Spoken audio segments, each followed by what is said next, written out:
Я помню выборы советского времени, тогда это напоминало скорее праздник. Сегодня же на избирательных участках царит деловое настроение и даже ажиотаж. И, конечно же, атрибуты сегодняшнего дня – термометр, санитайзер и маски.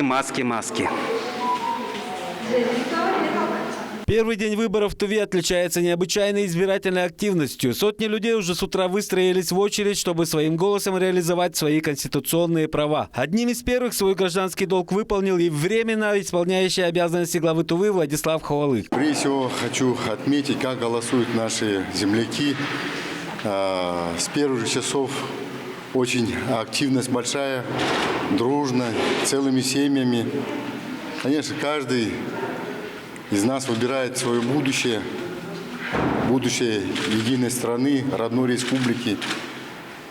Я уверен, что будущее будет светлым, достойным, хорошим. Владислава Ховалыга поддержала и его супруга Айлана Чечеоловна. Наша семья будет голосовать в полном составе, но ввиду занятости так как мы работаем все в разных местах, конечно же, по времени немножко будут различия. А так вся семья будет голосовать.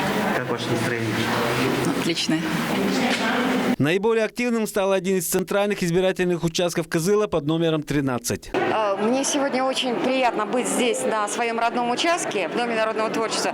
Откровенно говоря, очень удивлена и радуюсь тому, что очень много людей пришло, чтобы проголосовать, выразить свою позицию. Это важно, и это здорово, что люди это понимают. Я тоже считаю, что сегодня такой, не сегодня, а целых 3 дня у нас есть возможность высказать свою позицию к тому, как должна развиваться страна, и в том числе по отношению к нашей родной республике. Как мы должны идти, куда. Поэтому призываю всех, наверное, прийти на избирательные участки и отдать свои голоса за того, за кого они считают нужным.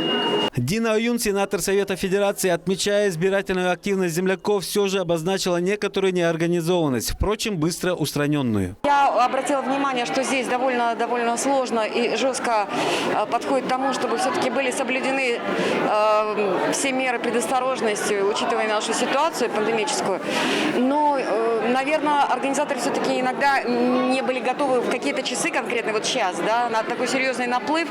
Я вижу, как Роспотребнадзор очень серьезно сейчас пытается выстроить людей. Это, наверное, правильно. Одним из ноу-хау на выборах 2021 стало применение наряду с традиционными урнами для голосования усовершенствованного комплекса обработки избирательных бюллетеней, сокращенно КАИБ. Электронные урны позволят снизить количество непреднамеренных ошибок, связанных с так называемым человеческим фактором, и увеличат оперативность при подведении итогов голосования на избирательных участках. По сути, КАИБ является терминалом со сканирующим устройством, контейнером для бюллетеней, разъемом для подключения к локальной сети, через который передаются данные по глобальной сети в Центр избирком России. Такие же умные урны установлены еще на 19 избирательных участках нашей республики.